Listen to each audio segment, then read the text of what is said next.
Bonjour et bienvenue dans cette vidéo d'actualité. Aujourd'hui, nous allons parler de deux sujets qui font la une des médias africains, l'Alliance des États du Sahel et un avion cargo de l'armée française repéré au nord de la Côte d'Ivoire. Commençons par l'Alliance des États du Sahel, ou AES, qui est un pacte de défense mutuelle conclu entre le Mali, le Niger et le Burkina Faso le 16 septembre 2023. L'accord est signé à la suite du coup d'État du 26 juillet 2023 au Niger, contre lequel la CEDEAO, la Communauté économique des États de l'Afrique de l'Ouest, menaçait d'intervenir militairement. L'Alliance des États du Sahel a pour objectif de lutter contre le terrorisme et la criminalité dans la région du Liptako-Gourma, qui est à cheval entre les trois pays et qui est en proie à l'insécurité du fait de la présence de groupes armés. L'Alliance des États du Sahel affirme également que toute attaque contre la souveraineté et l'intégrité territoriale d'une ou plusieurs parties contractantes sera considérée comme une agression contre les autres parties.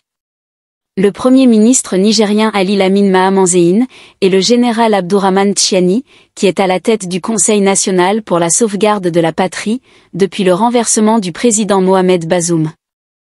Le Premier ministre nigérien a déclaré que le plan d'invasion du Niger par la CEDEAO a échoué grâce à la création de l'Alliance des États du Sahel.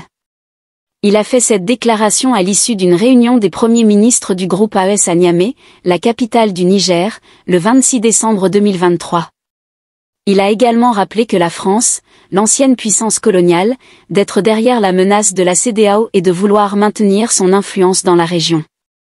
La CEDEAO, qui regroupe 15 pays d'Afrique de l'Ouest, a exigé le rétablissement de l'ordre constitutionnel et la libération du président Bazoum, sous peine d'utiliser la force militaire.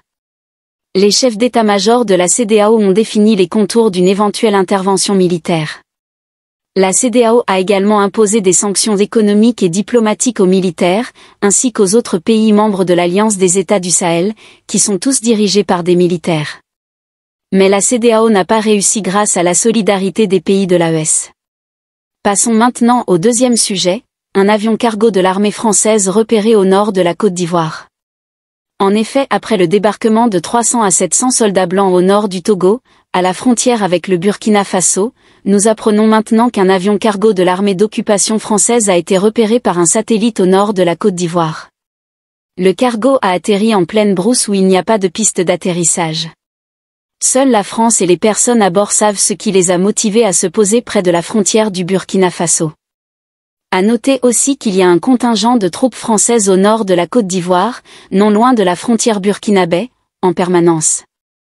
Voilà, c'est la fin de cette vidéo. J'espère que vous avez appris des choses intéressantes. N'hésitez pas à laisser vos commentaires, à partager cette vidéo et à vous abonner à la chaîne. Merci de votre attention et à bientôt.